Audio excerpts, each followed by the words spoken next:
What's up, guys? We are so back. It's Braden Howe here, coming at you with a review, hell yes, of A Clockwork Orange. That's Freddie Mercury. That's nothing to do with Clockwork Orange, but this was the only orange shirt I had. Thus, we are presented with the glorious Freddie Mercury mustache and all. Today, we're going to be talking primarily about the book, but since most people are more familiar with the film, I will comment on it briefly right here. So, my thoughts on the film. It's a Kubrick. It's 10 out of 10 for me. You can't beat the Stanley Kubrick. It's so fresh and exciting and vibrant. All the colors in it. It's really the best way, I think, to describe that film. The viewing experience as a whole is really just a fever dream of emotions, a roller coaster ride. It's what would happen if you took a fuck ton of psychedelics and then made a film. I imagine it's just so out there in this world. You got purple hair, you got Beethoven, and I know a lot of this is borrowed from the book, but it's clear that Kubrick had somewhat of his own vision. He has a strong vision. He's a strong directing personality. If you know anything about his other film projects, most famously The Shining, and how meticulous he was with getting that perfect scene that just displayed the raw, visceral terror of the actors. And, say what you will about this type of perfectionism, but certainly I say the work speaks for itself. Some people don't enjoy Kubrick movies. They find them too far out there and too stylized, but I will never not be in favor of a stylistically creative film, such as we find in A Clockwork Orange. I would give it a 10 out of 10. Again, he had the framework already there from the book that we're about to go into, but he kind of made it his own in a way that I think you give another director the script and we don't get the cultural phenomenon that is A Clockwork Orange in general. So, today, without further ado, we are going to be talking about the book side of A Clockwork Orange. So set tight, Roogs. Thank you for being here, and thank you for watching what will surely be an entertaining production by yours truly, your one, your only, your humble narrator himself, Braden Howe. So yes, like I said, we're covering Clockwork Orange, third time I said that. Moving on. It's one of my favorite dystopian literary accounts. I mean, I know it's almost an oversaturated cliche genre at this point, with there being so many different entries in it, but I still personally really enjoy dystopian and utopian literature, utopian being far rarer these days, and then obviously it always ends up being a dystopian anyways. But I think the way that this movie, we're switching gears, the way that this book pulls off the dystopian universe is very novel, and it has some really bold ideas that I think are certainly thought-provoking. And I think at its best, this genre is meant to provoke the thoughts. Yeah, what if? What happens if something goes wrong down the line and we end up in this situation? What would that look like? How good do we have it right now in our society? For all of its flaws, it could be a lot worse. Also, forgot to mention, if you want my full thoughts on A Clockwork Orange, Braden Howe at letterboxd.com. I have my full review there. It's written, it's not in video format, but Letterboxd in general. It's a beautiful and awesome app that I think everybody that enjoys films should check out. Not sponsored at all, unfortunately. Please sponsor me, Letterboxd. There's something very distinct about the world of A Clockwork Orange that lures someone in. It's very akin to the cliche of, oh, the car crash you can't help but look away, you can't help but look at, and things like that. On the surface level, many people seem to believe it to be overly violent and frivolous in its violence. Essentially, there's not really a point to the violence or the chaos or the happenings, but I would thoroughly disagree. They cite, oh, he doesn't really have a motivation, and that's true. At the surface level, you're introduced to Alex at the precipice of this book, and he is seemingly just going straight into his night of terror that is so famous for being the introduction to both the book and the film. But what we're not seeing, and what I think is so cool about this non-linear way of, well, I suppose it is linear, but the way that you come to understand the world is very non-linear. It's told through the villain, very unconventional, very non-trope-esque. But the way that you come to understand things through time is, this is a very hard and rough place to live. And this is a 15-year-old, which is crazy that Alex is meant to be 15 years old and his droogs are meant to be 15 years old, and they're involved in this crime. I think that speaks for itself. Childhood being such a formative year for many individuals. Of course, that they were going to be dictated by their society and what it seems to value and what the values are in general, and what gets progress, what's cool, what's happening. I'm sure we can all remember being in middle school, which would, I guess you would be a freshman or sophomore in high school. I guess it depends on your grade system in general and where you live. But you're in your latter 4 years of primary school.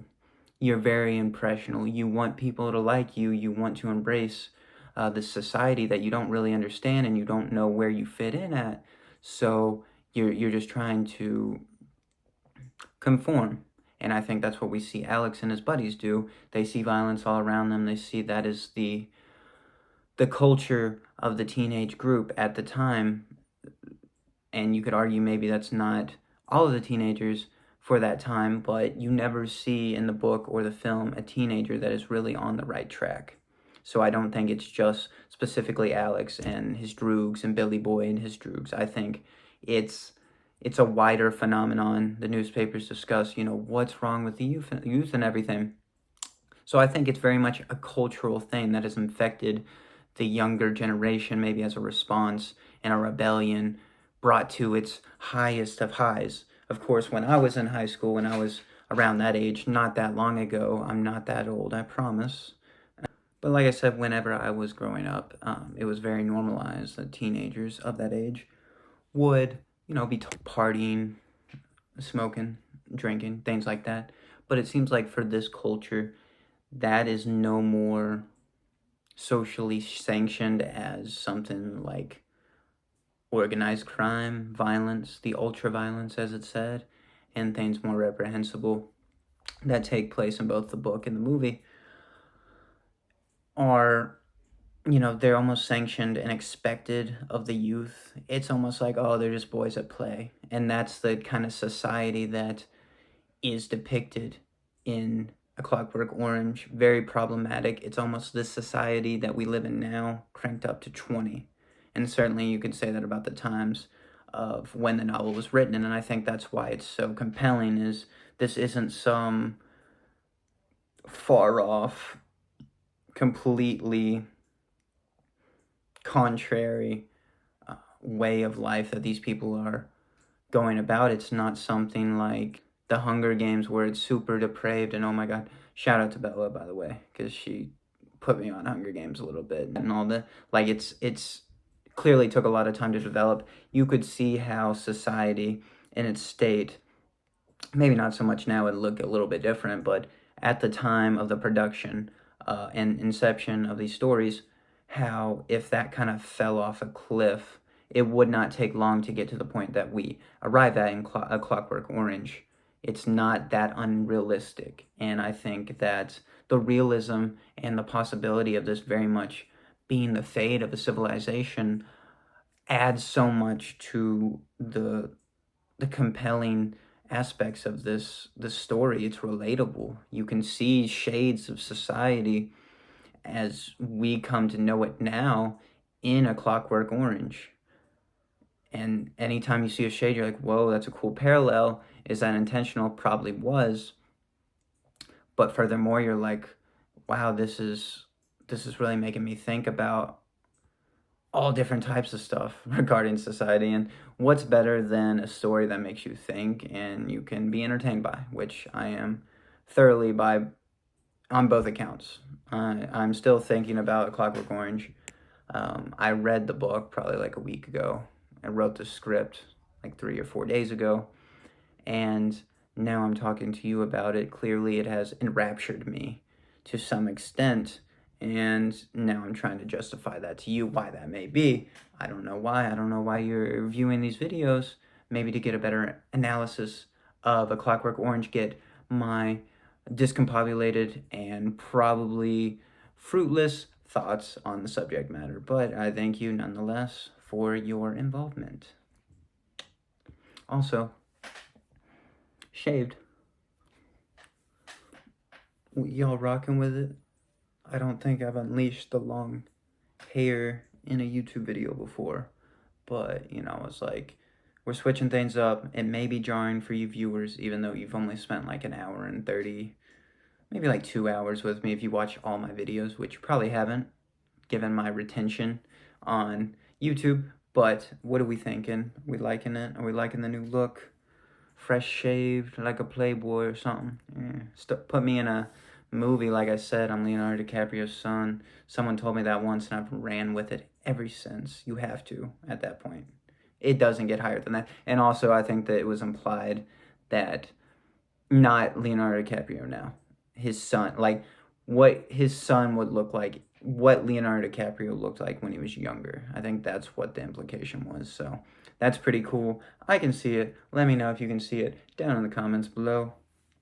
Back to the relevant topic at hand. I'm sorry, I got enraptured in myself. So the cool thing that A Clockwork Orange does, another cool thing, is, typically in the dystopian literature, you have this overbearing big brother type figure, which literally came from 1984. A book I might do a review on in the future. Let me know. Might do a whole dystopian literature commentary type thing. But you always have this overbearing authority figure that plagues the book and kind of dictates the rules and everything. In the initial happenings of The Clockwork Orange, that's very much almost a problem. It's on the other pendulum of the problem spectrum, sure, where the lack of authoritarianism has caused a problem. There's no police. There is police. There's like a small militia that runs around, like one unit maybe for every like 5 blocks. But that has created a real gap in power in society, allowing criminality to run amok and almost encouraging these older children to partake in criminality because they believe that, it's what's happening, and there's not a very heavy presence of authority figure in the book. You look at Alex's life, his parents are basically his, like, subjects. They do what he tells them. They're scared of him. His droogs, obviously, are nothing but feeding into his ego because they prop him up and then they try to tear him down and then he puts them back in place and then they betray him, all that good stuff. But they're not exactly what you would consider good role models either. Probably actually only serve to incite the violence and the propensity towards violence. You look at his civil worker, which, you might say, yeah, he's got his own civil worker and all these things, but his civil worker, it's very obvious that he is in it for himself. Like, he wants Alex to stay out of trouble, so far as it saves his own skin. He doesn't really take time to get to know or understand Alex in any meaningful way. He's just telling him, stay out of trouble, you little shit, it's going to cost me my job. So that's basically all the influence he has in his life. He doesn't go to school, so I imagine there's no prominent authority figures there. So, yeah, it's just a lack of authority figures, and I'm not the one to be like, yay, authority figures. For most of my life, I have directly contradicted any type of authoritarian system, but I think that in those formative years, it's a necessity to a point. Obviously, you don't want authority figure to become so dominant that it becomes a demeaning factor on the personality, but like everything in life, not actually, because I'm not Taoist, balance. And the lack of a authority, a central authority figure, or a lack of good role models in one's life wouldn't be enough to justify or even explain how someone could devolve into such horrendous and ultra-violent um, violence and criminality.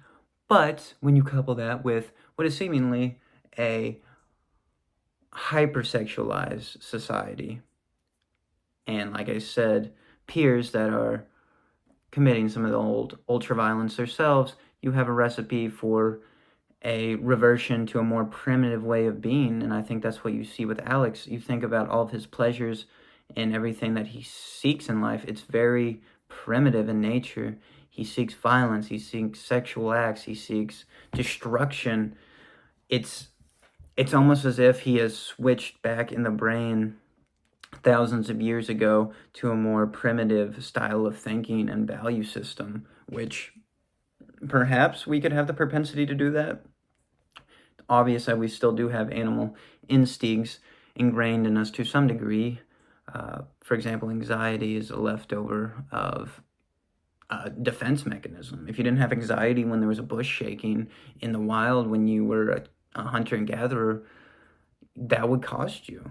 If you weren't scared, that one time you weren't scared, it would be a tiger, it would be a lion, it would be a python, what have you. So that's where that comes from. And then there's countless other examples, obviously. We are very much still animals at the end of the day. But no, by no means am I legitimizing or giving the behavior a path. Obviously, it's reprehensible and terrible and not something that should ever be condoned.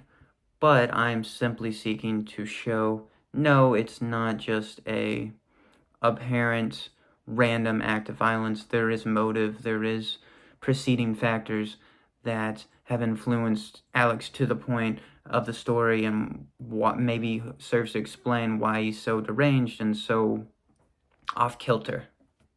That's a vocabulary word, by the way, off kilter. It means, well, it's not off kilter, it's kilter. It means to, be on, be good, be in working condition.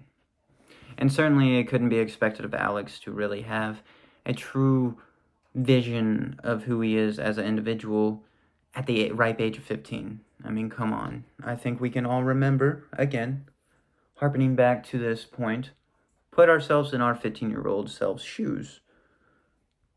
I had no fucking clue. I still don't have a clue, 5 years on.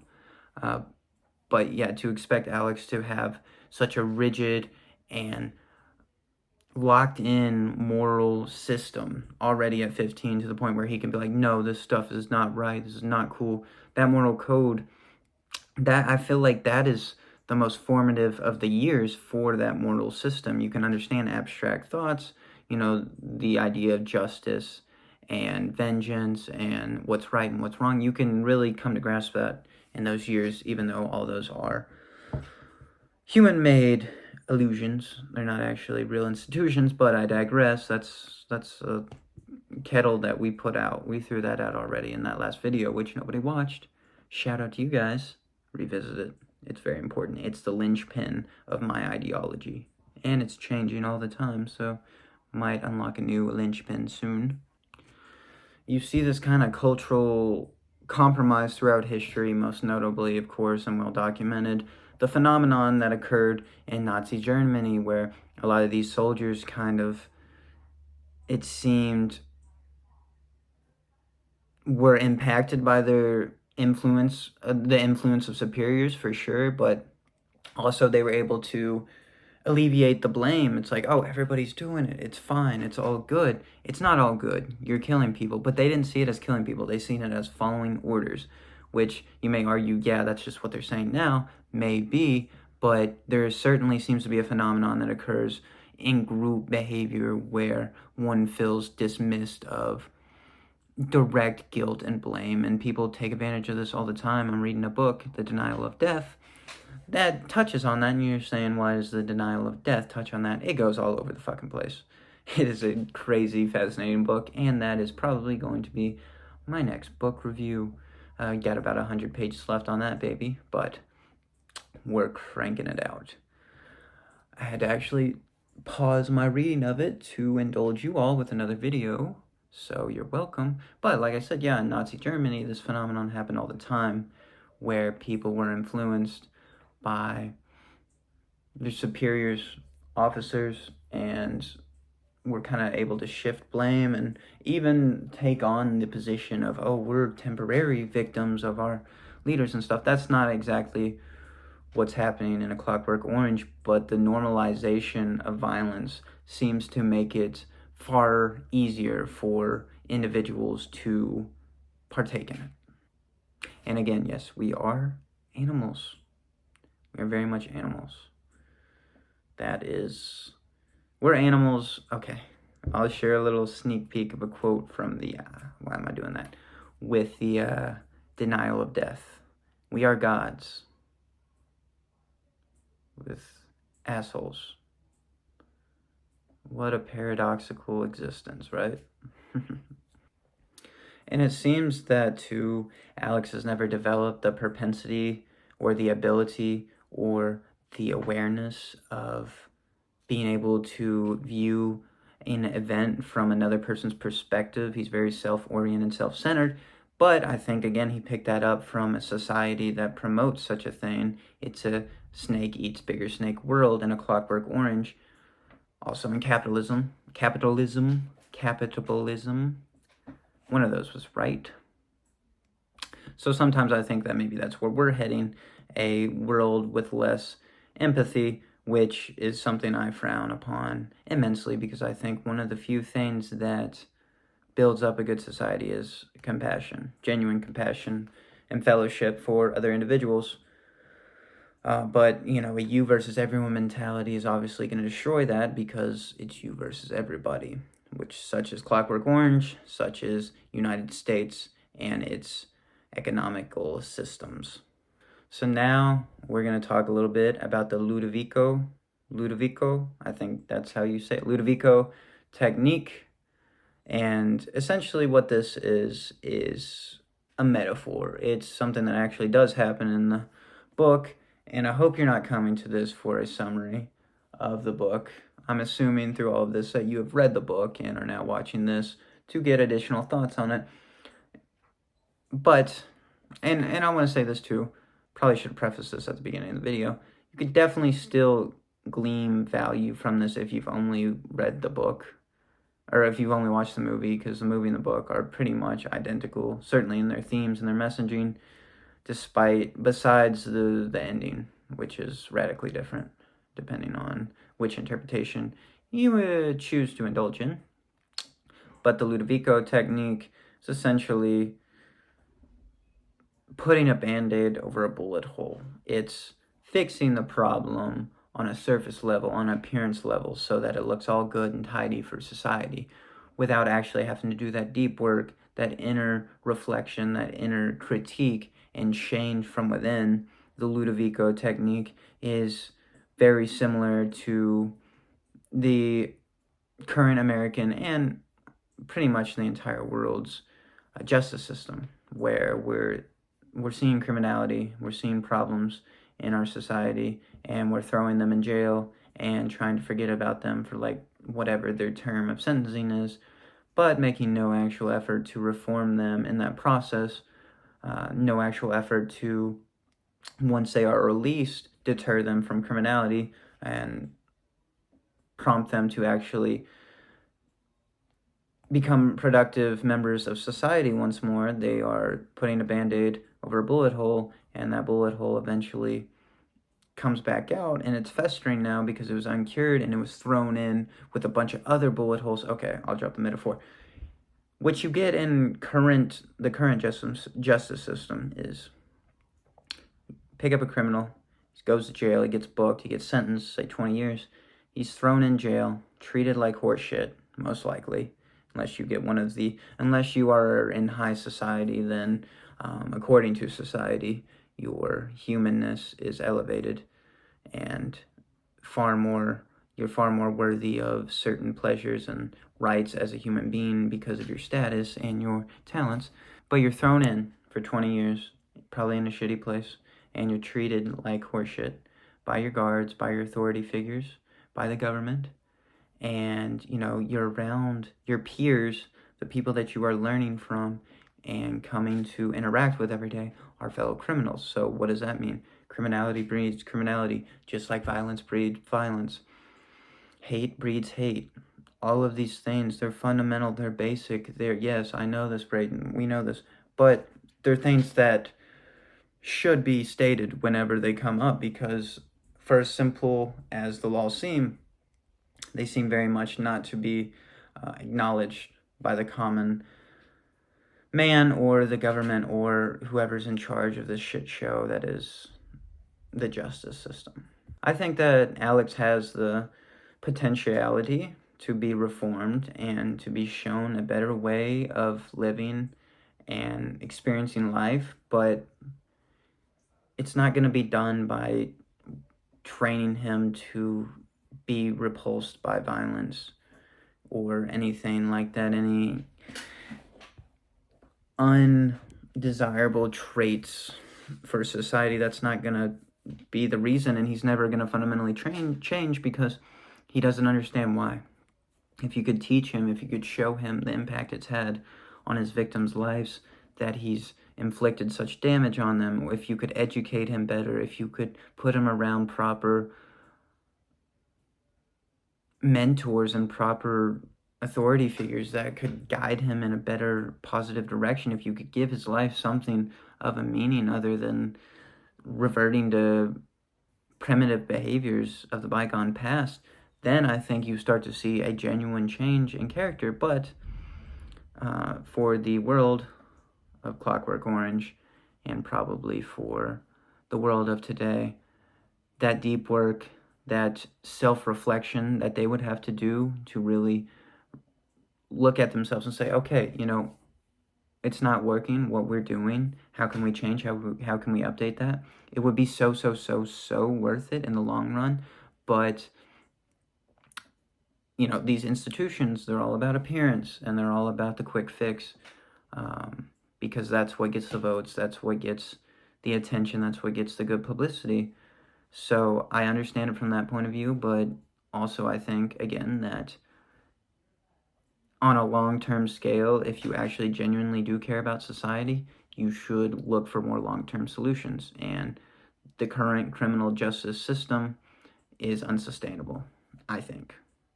My opinion, my humble opinion, from a 20-year-old that is very naive and not exactly an earth walker, so to speak. But yeah, at the end of the day, both systems, Clockwork Orange, Ludovico, but a broader, and it's obviously still implemented in the work, our current model for the criminal justice system, it fails because it's more about punishment. Something that, for whatever reason, human beings get off immensely by is punishing people that deserve it.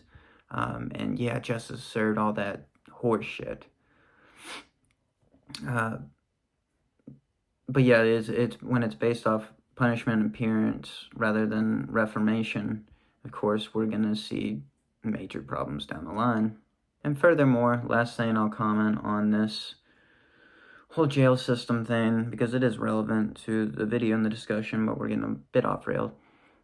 At the end of your service, your end of your term, 20 years, what have you, you get out of prison and you're still labeled. You're labeled a felon, you're labeled a what have you. Even though you served your time, you did your duty, you paid that debt, but you're still labeled. Why? Because they know that in those 20 years, they didn't do shit to reform you, and you are very much still a product of what you were before, because there's been no effort to improve you as an individual in any significant ways. So it's just all horseshit, I think. It's really fucked up. I think after someone has served their time and done right by that time, I don't understand why we're still blacklisting them and prohibiting them from being normal, productive citizens. Is just nonsensical to me, and it must be very demoralizing whenever you're trying to do this fresh start thing and your past is haunting you in such a way. It's unfair, and it's especially cruel punishment. So there's two organizations in this book, in this film, that are at odds. It's the government, which I love that it's just called the government. There's no like fancy name. The government. That's how I always perceive them anyways, as the government. And the other one is essentially not created, but you get a glimpse of him at the very beginning. He seems to be somewhat of a head, a political leader in this rebellion against the government. It's like the author that Alex and his droogs violate at the beginning of the film and the book. And he comes back and he's trying to essentially prohibit the government from using the Ludovino technique and essentially trying to limit their power and their control over the modern or the average individual. That's what the whole analogy of A Clockwork Orange is, the title of this whole thing. A Clockwork Orange is essentially a organic, natural, fruiting body that is turned into a mechanistic work by man. Clockwork Orange, Alex turns into this Clockwork Orange in a lot of ways because he is, again, this natural fruiting body that is turned into something that is set by standards outside of himself, that is works very much like a machine. So that's where the whole Clockwork Orange title comes in. And like I said, the focal point of this whole agreement is the power of the state and what they should and shouldn't be able to do, because the world has changed in the years leading up to this new election. I don't know what the terms are or anything. This whole setting, it seems to be in a dystopian Britain. I'm not sure how their terms work or anything, but it's almost election time, so you know what that means. Everybody's actually doing shit for once in the political landscape and trying to prove why they should get more time and more power and things. So, you know, by the time Alex gets out, it's about election time. And thus, the government's really stepped up their protocols and have actually worked to bolster their police force. And how do they do that? By hiring, in the book, Billy Boy and Dim to serve as policemen, even though they are ruthless degenerates still in every sense of the word. The only thing that has changed about them is their uniform and their role in society, from criminal to criminal punisher. So that's a very interesting turn of events, and that falls in on Alex, obviously, as it would.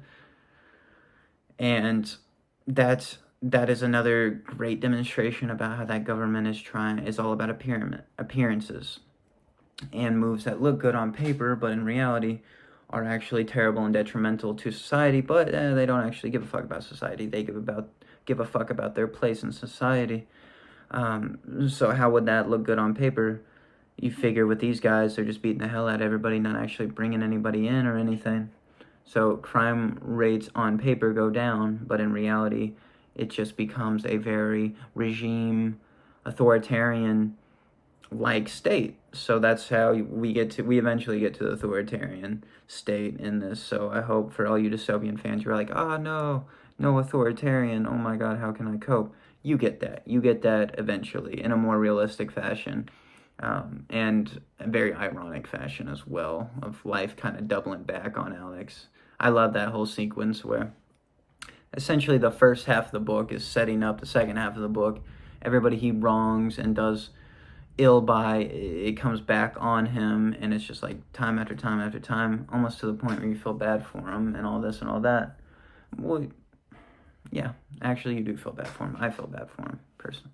And that might be controversial, but given everything we've discussed about how it seems that the environment, he didn't really have a chance at being a decent member of society, I think that just saying it outright, like, oh, I feel bad for him, probably be like, what? But I think I've justified why I feel bad for him throughout this video. And then, of course, the government also makes a huge show of Alex like he's some type of circus animal, touting him around, saying, "Oh my God, we fixed this guy. The end of criminality. We've reformed him. He's your perfect man now," and all this and all that, knowing damn well that they've condemned him to a hellish life, a terrible, truly unusual, and especially brutal existence, especially for someone like Alex, where essentially every behavior that he has, every instinct that he has, is punished in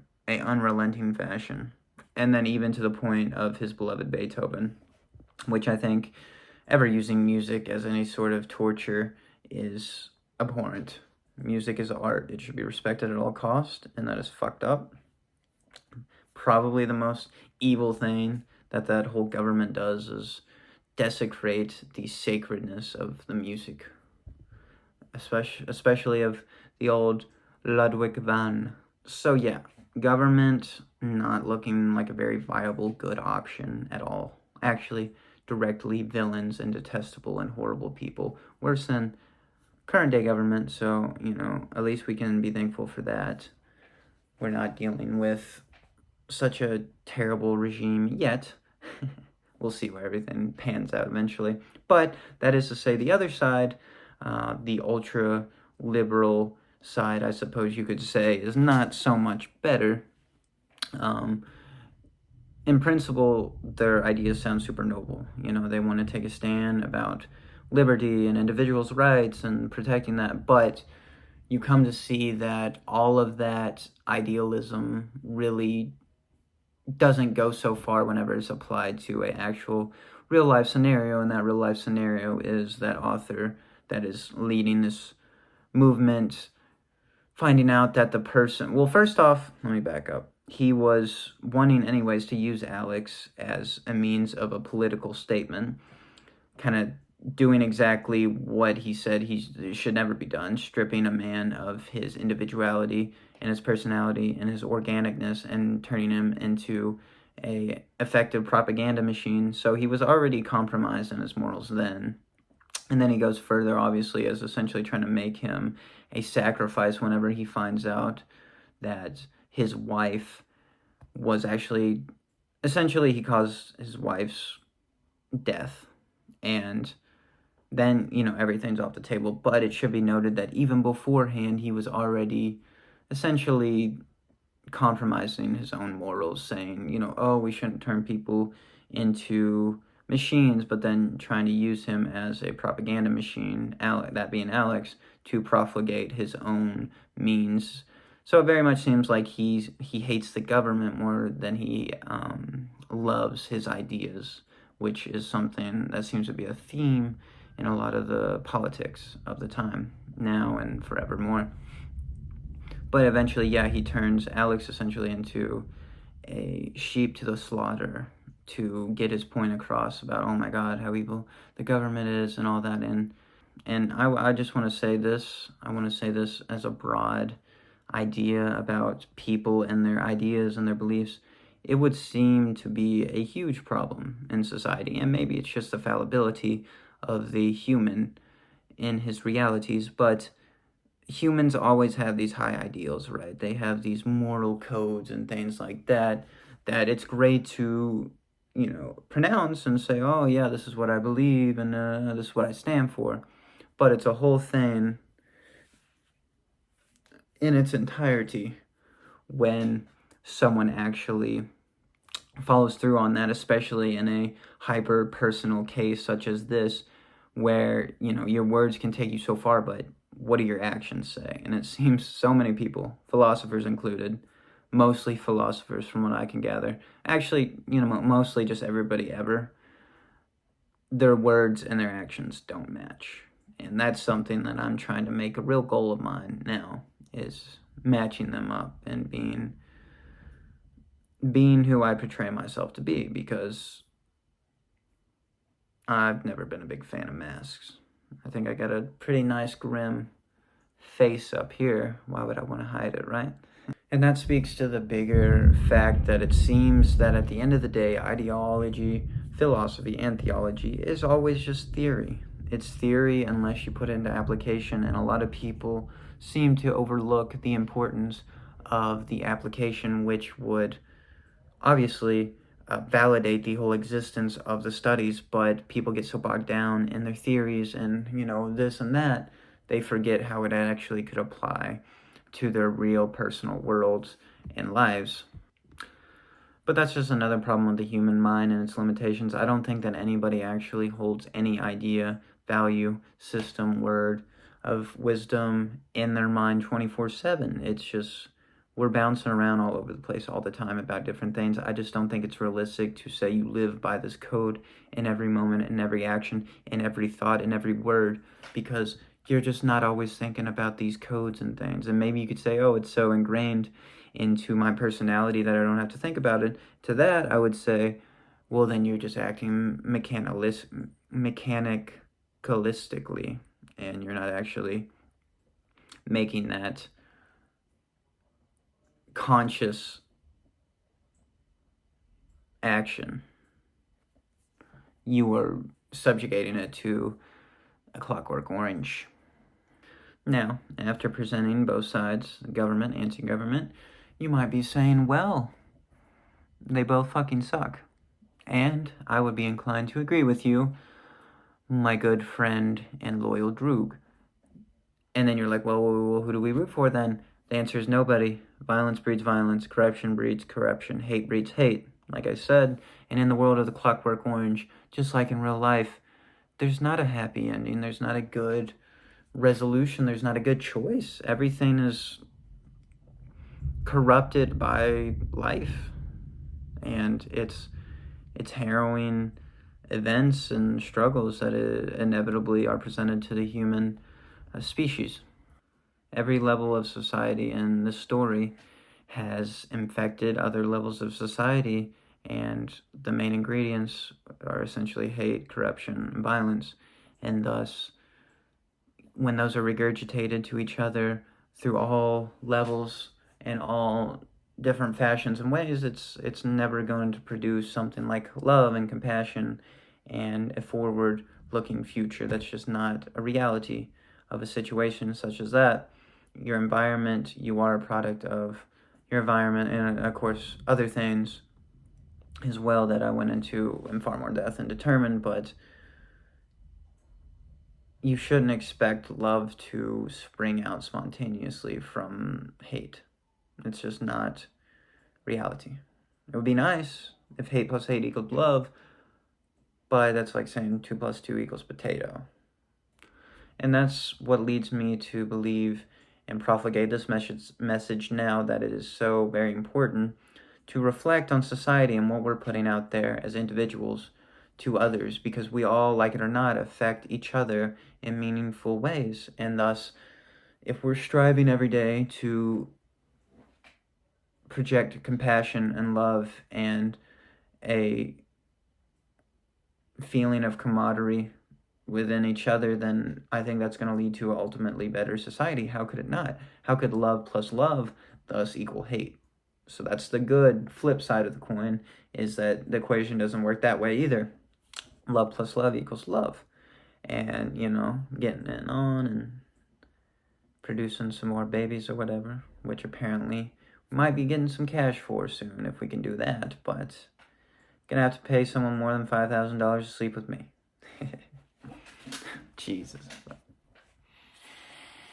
I'm just a funny guy tonight, huh?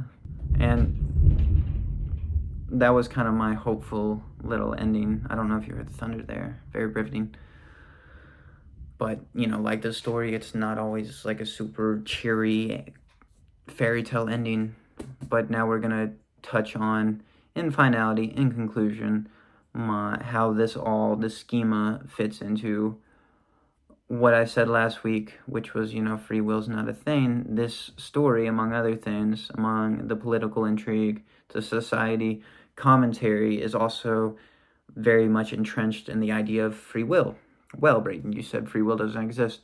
This isn't a discussion of if free will exists or not in the story. It's if someone has the right to express free will, even if that free will is going to be a detriment and a burden on society, if they still have that right, if they should at that point be, the free will should be taken away. So the way I'm going to reanalyze this, given I don't believe in free will, is if someone is going to be inherently destructive to society, and their actions have demonstrated it, their behaviors, their thoughts demonstrate it, should they be permitted to express those? Should we try and forcibly change them? Yes, but with a huge caveat, and that caveat being it should not be a change such as we see in the Ludovico technique.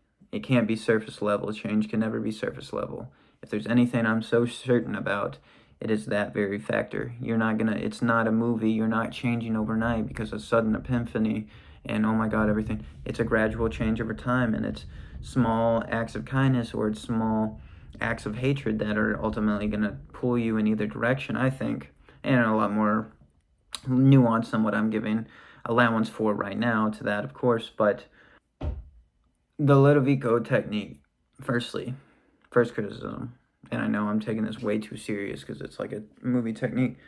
For it to actually be effective, you would need a constant reinforcement of the trials, because after a while, after the body becomes able to recognize, oh my God, nothing actually really does happen, that's terrible, whenever I think about violence, think about sex, what have you, then it will eventually, this effect of feeling terrible at the thought of it will wear off because the reinforcer is gone. And eventually over time, that reinforcer, the extinction of it will cause the antecedent to fade, if that makes any sense. So you would have to continuously bring people in for trials and all that to continue if you wanted that to be effective. Seems like a lot of work, a lot of time.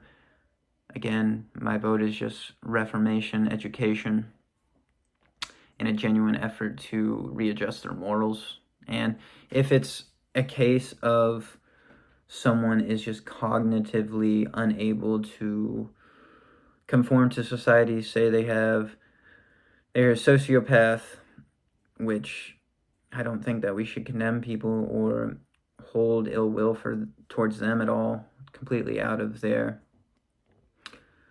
it's out of their efforts as a human being, right? Say you're a sociopath, I think it's incredibly cruel and unusual for a sociopath to be subjected to that type of reformation, because it's simply not how their brain works. So essentially they're punishing them for something outside of their control. What would I do in the situation of a sociopath if we identified them? What I would do personally, I would isolate them, but not make it a jail. Make it a agreeable existence for them, a comfortable place that they can live in and inhabit. Work on seeing if any medications could be effective, and if not, keeping them in isolation. But I don't think that should immediately delineate them to death, that they don't have a right to live or anything like that. It's just the way their brains are. So especially in that scenario, hell no. But in general, hell no to the Ludovico technique, because even though we don't have free will, we do make choices, if that makes sense. And trying to shortcut the way we make choices is never going to actually be fruitful or anything of that manner. And I think in general,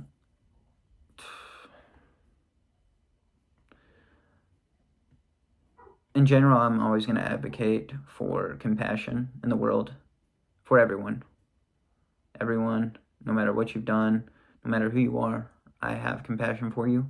And I hope that you find compassion in your life.